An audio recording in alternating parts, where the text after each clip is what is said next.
Hello everyone, it is your boy Winston and I am back at it again with another video. Hopefully you are having an amazing day and thank you so much for taking the time out of your day for watching today's video. I hope that you enjoyed. I definitely want to make sure you guys know that there has been a huge update on the channel membership. I not only lowered the price to make it affordable for people who want to enjoy the perks and be at a more affordable price, but I ended up changing the perks. So not only are you getting a full shout out on every single full video, you are also getting early content, and probably the most important, you guys will be able to play games with me, albeit on Master Duel, Yu-Gi-Oh! Pro, dueling through Discord, help you train, or we could just play for fun casually. Those are the perks that you guys are going to be getting when you guys become a channel member. Shout out to Corey. Thank you so much for the support. I really appreciate my YouTube channel members. Let's go ahead and get started on today's deck profile. Centurion. It has been some time since I last touched the deck. I think it's been like 5-6 months. And even then it was like Whitewood Centurion. But this deck, when it first came out, was really popular because people were anticipating it just to be a turbo calamity, which it was. That's all it did. It spud out level 12 synchro monsters and just locked your opponent from activating cards on the field. It kind of fell out of favor after that, after the hype died down for the lock, because it was locked behind a paywall. Primera, Trudea, the important Centurions, and Emblema Oath, which was not a Centurion card, were at least like 19 bucks each. And no one wanted to pay that money for a mid deck that loses to like an Imperm or a Veiler. Fast forward till now, we got the Whitewoods come out, and they work phenomenally well with the Centurion, and they kind of fell out of favor since the Calamity ban. But now that Whitewoods are seeing a lot of play, everyone's starting to pick up this deck. And also, it has a really good matchup versus the Melchamis.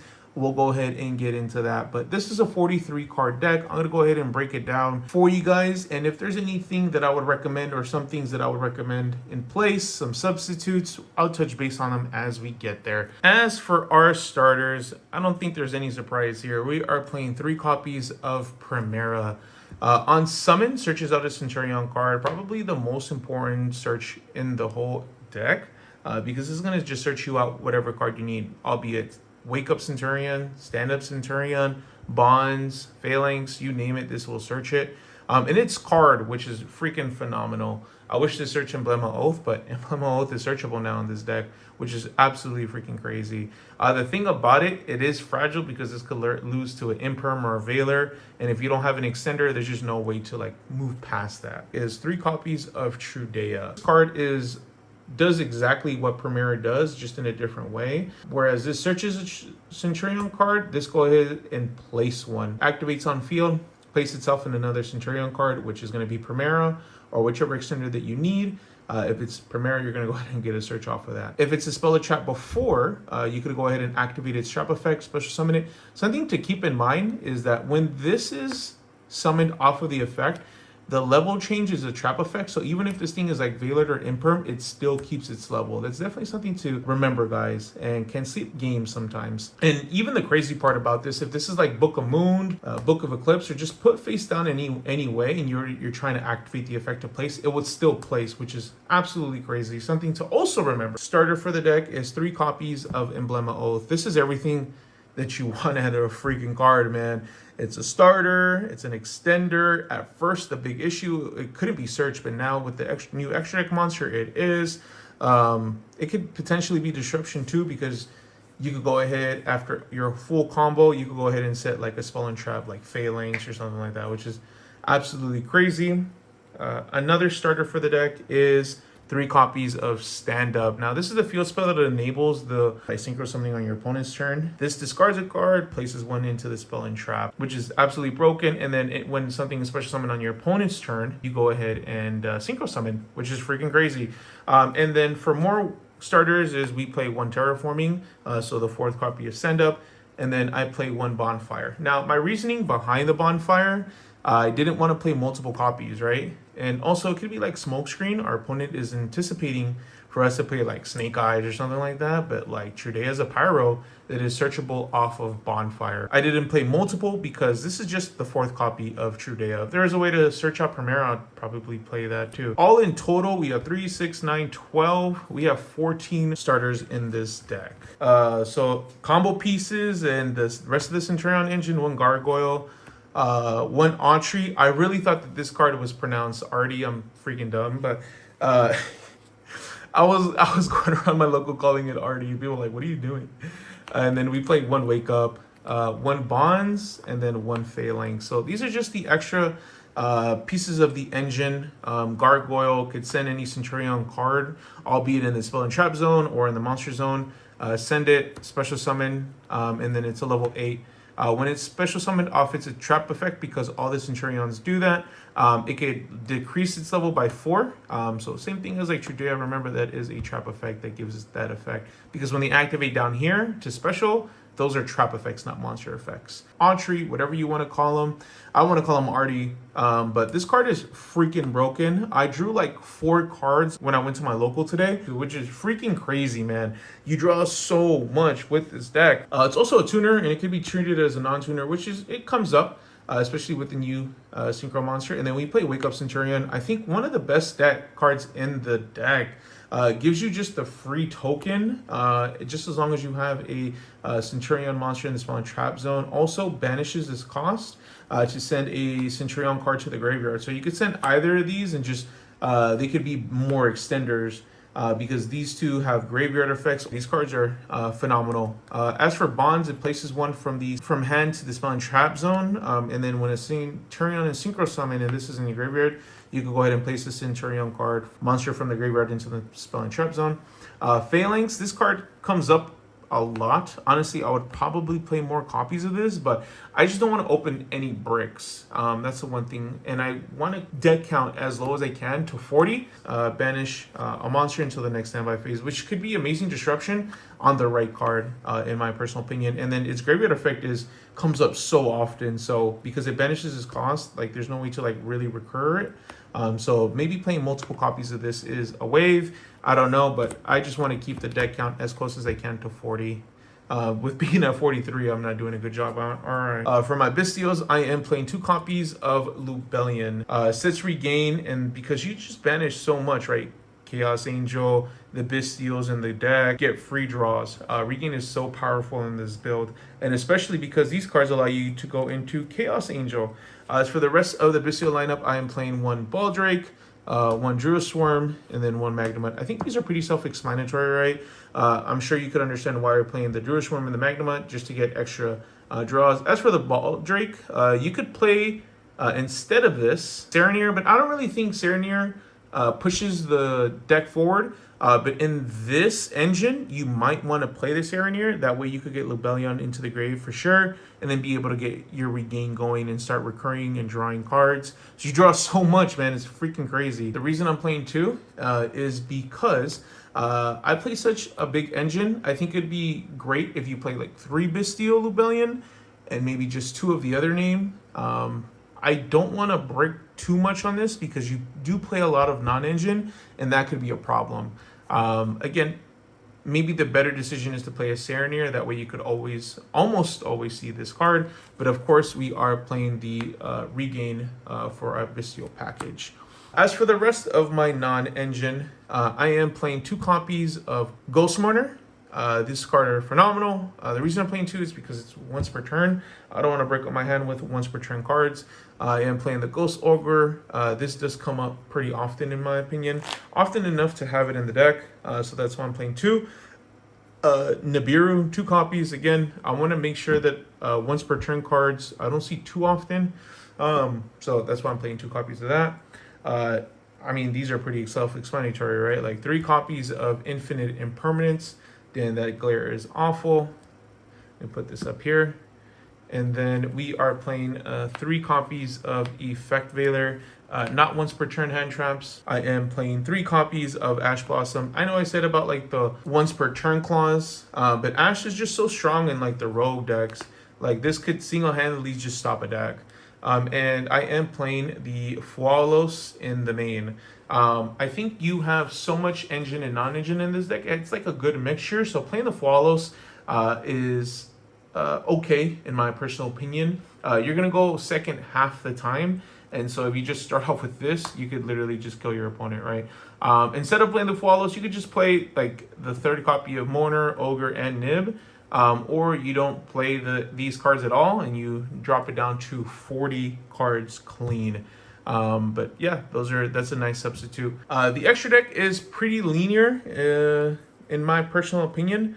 But yeah, we play of course one Scarlight for time, and then just popping your opponent's monsters is like pretty freaking strong.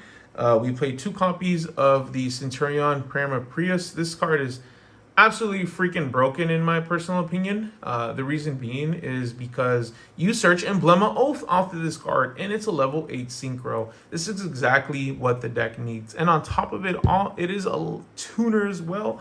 You're so freaking broken. But yeah, playing 2 is really good. Went into it pretty often. Now, as for the rest of my tuners, I am playing 1 Chaos Angel, who's a level 10, and then 1 Despater. This comes up like almost every single game. Like I have literally set up 2 Blazar Dragons and Chaos Angel, and my opponent couldn't help the board because like synchronous monsters are unaffected by monsters' activated effects. Blazar just negates Omni, not once per turn. Like so, it's so freaking broken. Speaking of which, shout out to Edvin and shout out to Jan. They let me, they traded me my second Blazar. For some reason, I didn't have it. Wait, these cards look different, bro, or is it just me? Like this one looks darker or like more blue right here, or am I tripping? But they're like the same like print. It's like first edition. Man, this might be a fake. This is the one that Jan and Edvin gave me. Damn, I might got ripped off, guys. But yeah, Blazar, absolutely broken card. Negates a summon, can negate battle phase, and can negate any card. Tribute as cost. Comes back once per turn. Soft once per turn per card. Like, man, this card is freaking broken, man.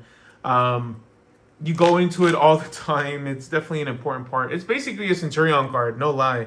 But for the rest of the engine, extra deck, we play 2 copies of Auxilla. Card is pretty self-explanatory, phenomenal card. Searches out a Centurion card, non-targeting, plays from Banisher Graveyard. So this is the card that allows you to play under Shifter because Shifter doesn't like really bug you. Like I mentioned earlier, you also don't get bugged too bad by the Melcharmy because you summon once out of your extra deck on your turn and still be able to set up like the double Cosmic into like the Chaos Angel on your opponent's turn, because that's how this deck works. It synchros on your opponent's turn more so than anything. I definitely think that this card is a big enabler of being able to play under Shifter and the Melcharmy. Because it's like all you really need in my opinion. And then you play 2 copies of the Legatia. Legatia is just as strong. Maybe you don't need 2. Maybe you can find the extra deck space for something else, but like 2 came up. And I found it pretty useful in my opinion. Of course, we play the 1 Cosmic, or 1 Crimson Dragon. I don't know why I said Cosmic. 1 Crimson Dragon, phenomenal card. For the rest of the extra deck, we play 1 Typhon. We play 1 SP Little Knight, and then we play 1 IP Masquerade. These cards I didn't go into often, but I went into the Typhon pretty often, and people were it was so hard to out the card, especially when you like already establish a good amount of your like board, and they're just trying to power through. Onto the side deck, I am playing 3 copies of the Retaliating Sea. Funny enough, I did not use this card at all. None of my opponents actually summoned, or I didn't run into matchups where this was even relevant. I was using this for like Snake Eye, right, and stuff like that. Or in theory, this was gonna be like Game Sealer. I may or may not play this, but maybe just because tonight I didn't run into a matchup where this was even relevant. 3 copies of Molcharmy Purelia.